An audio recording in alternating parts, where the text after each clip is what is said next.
Halo semuanya, selamat datang di channel Mall Study. Di video kali ini aku ngebahas tentang gimana sih caranya aku memulai riset atau memulai penelitian. Langkah-langkahnya kayak gitu. Jadi, tonton terus video ini sampai selesai, oke? Nah, biasanya kita itu kalau misalnya mau memulai penelitian itu kan kayaknya kita itu pasti bingung kan, kayak mau neliti apa ya gitu, ada masalah nggak ya gitu, nggak ada masalah nih kayaknya gitu-gitu, dan berbagai macam ketakutan-ketakutan dan pertanyaan-pertanyaan lainnya di kepala kita. Nah, maka dari itu di video kali ini aku akan ngasih 5 tips gimana sih caraku memulai penelitian atau memulai riset gitu. Pertama yaitu caranya adalah memahami tema yang kamu sukai gitu loh. Tema yang kamu sukai itu kira-kira apa ya gitu. Kan biasanya kita itu kalau ngerjakan skripsi biasanya semester 6 ya bisa mulai atau semester 7 gitu. Nah, sepanjang semester itu kan pasti dong kita punya ketertarikan nih. Misalnya kita nih suka apa ya gitu di tema-tema ini gitu, di pelajaran-pelajaran yang udah pernah kita ambil gitu loh. Nah, kita sukanya apa, itu harus ditentukan gitu loh. Karena menentukan tema ini menurutku nggak bisa sembarangan gitu loh. Dan kita nggak bisa ikut-ikutan teman kita gitu loh. Misal teman kita nih nemuin, di sini loh ada masalah, ya udah ayo gabung yuk kita ngerjakan tema ini gitu loh. Nah, oke, temenmu tahu nih, temenmu bisa gitu loh, sementara kamunya kan nggak misalnya kamunya nggak punya interesting gitu, atau kamu nggak punya minat sama tema tersebut. Nah, itu malah justru membahayakan dan bisa-bisa kamunya itu nggak tertarik dan akhirnya molor dan males yang mau ngerjakan skripsi atau tugas akhir itu tadi ataupun penelitian gitu. Maka dari itu penting menurutku menentukan tema apa yang lagi kamu sukai atau kamu itu punya rasa penasaran yang sangat tinggi. Lah, menentukan tema ini dengan cara kalau misalnya kita udah punya nih temanya apa gitu. Misal temanya itu tentang KDRT. Dulu waktu aku S1 kan aku ngebahas skripsi itu tentang KDRT atau kekerasan dalam rumah tangga.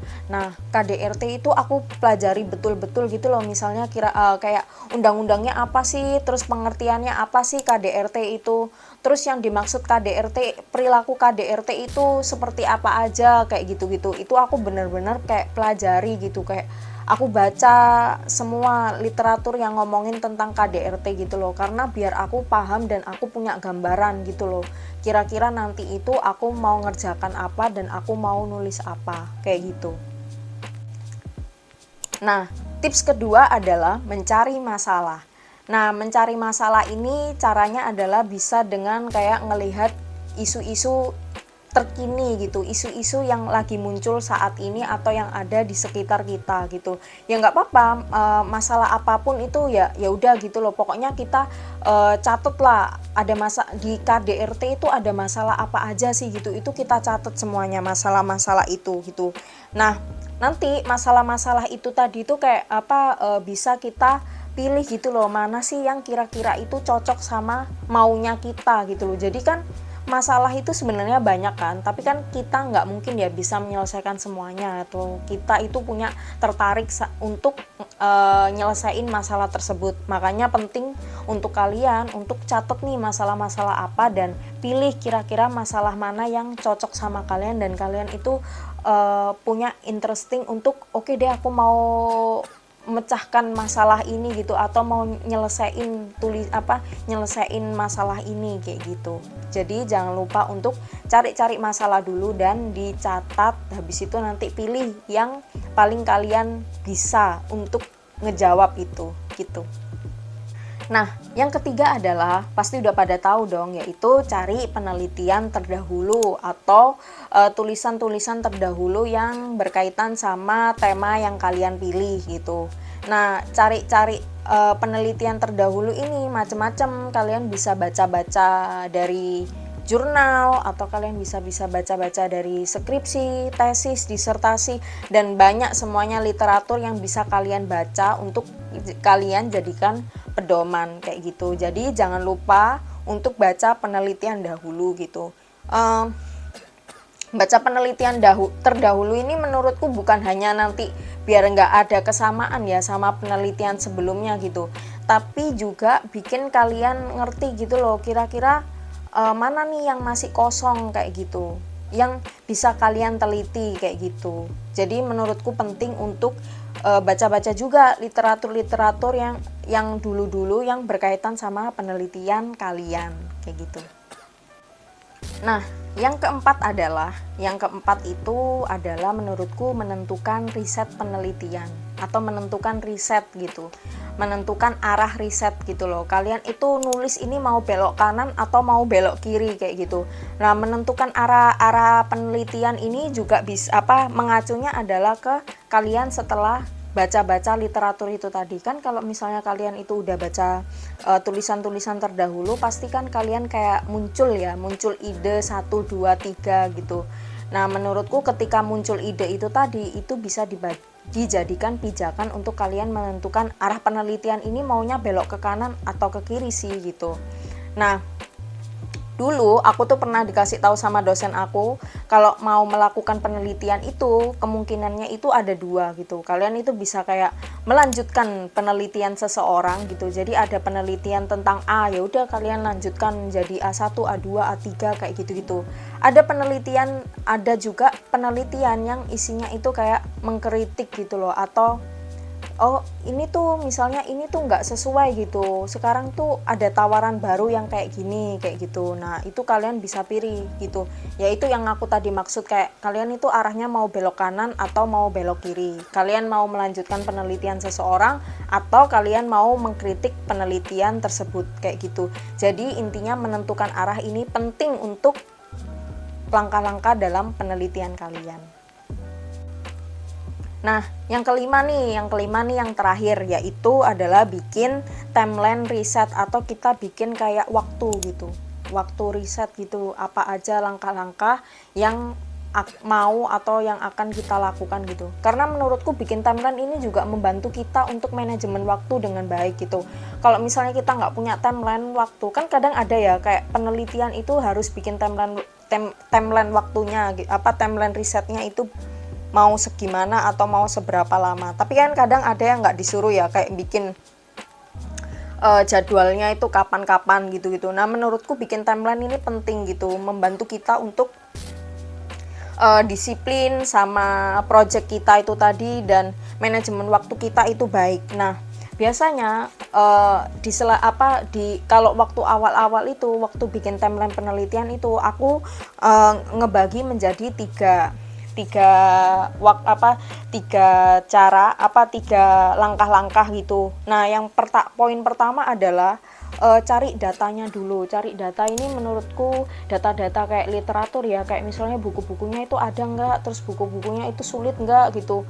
Terus buku-bukunya itu misalnya kalau kalian mau beli itu mahal nggak kayak gitu-gitu. Nah itu perlu dipastikan sama kalian gitu loh, biar kalian nanti kalau nulis itu nggak bingung kayak ya ternyata bukunya nggak ada gitu, harus cari gimana gitu, padahal kalian udah nyusun strategi gitu loh di awal gitu loh, sementara bukunya itu nggak ada, kan bingung gitu. Nah yang kedua adalah untuk orang-orang yang misalnya mau penelitiannya lapangan atau riset lapangan, itu menurutku adalah cek lokasi, ketersediaan narasumber itu perlu. Jadi nggak asal oke deh aku mau wawancara misalnya 100 orang gitu kan, ya nggak bisa gitu. Kalian harus mastiin gitu kira-kira orang-orang itu mau nggak misalnya kalian wawancarai atau kalian tanya-tanya, ajak ngobrol kayak gitu-gitu. Karena beberapa isu-isu yang misalnya katakanlah adalah isu-isu sensitif itu agak sulit gitu loh, karena kadang itu orangnya nggak mau atau orangnya merasa kalau misalnya dia diwawancarai itu terancam gitu loh, terancam nyawanya dia gitu. Jadi menurutku penting untuk cek lokasi, cek narasumber, pokoknya cek sejelas-jelas mungkin gitu loh, kira-kira mereka itu beneran mau nggak untuk diajak ngobrol atau sharing-sharing tentang pengalaman mereka gitu. Nah yang terakhir itu adalah alur tulisan. Kalau aku pribadi, aku tuh kayak sering gitu kayak bikin alur tulisan gitu. Jadi ketika aku nulis pendahuluan itu sebelumnya itu aku kayak mengumpulkan beberapa pertanyaan-pertanyaan. Ini sebagai contoh aja ya. Nah nanti aku letakkan di sini. Misalnya nih aku nulis tentang KDRT di Indonesia. Nah, itu tuh aku kayak bikin pertanyaan-pertanyaan di dalam kepalaku gitu. Misalnya isu hangat KDRT di Indonesia ini apa ya gitu. Terus nanti aku kayak bisa jawab gitu loh, isu hangat di KDRT di Indonesia kayak gini gini gini kayak gitu. Terus apa namanya, masalah KDRT itu apa ya kayak gitu. Intinya itu aku berusaha menulis pertanyaan-pertanyaan, terus aku berusaha menarasikan dan mendeskripsikan lalu menulis gitu. Emang agak ribet sih ya kalau dilihat, tapi menurutku itu adalah cara yang paling gampang untuk aku bisa nulis satu dua baris tiga baris per paragraf gitu loh. Jadi aku kayak nggak bingung gitu loh, paragraf ini tuh aku mau nulis apa ya kayak gitu, karena sebelumnya aku udah menyediakan pertanyaan-pertanyaan itu. Jadi menurutku itu adalah cara yang gampang. Nah, untuk pendahuluan sendiri biasanya nih aku tuh kayak langsung gitu, tapi sebelumnya aku nggak pernah langsung sih, tapi akhir-akhir ini karena aku sering dikasih tahu dosenku nulisnya itu langsung mbak gitu, nggak perlu kamu menjelaskan misalnya keluarga adalah bla bla bla bla, nggak perlu gitu. Kalau di pendahuluan ya udah isunya apa kamu langsung tonjolin gitu, jadi orang yang ngebaca itu kayak oh iya ya, ini bener juga sih ngomong kayak gini, iya ya, relate gitu sama kita gitu. Biasanya tuh kayak aku misalnya isunya apa gitu, terus habis itu masalahnya itu apa kayak gitu, terus tujuannya apa, rumusan masalahnya apa gitu.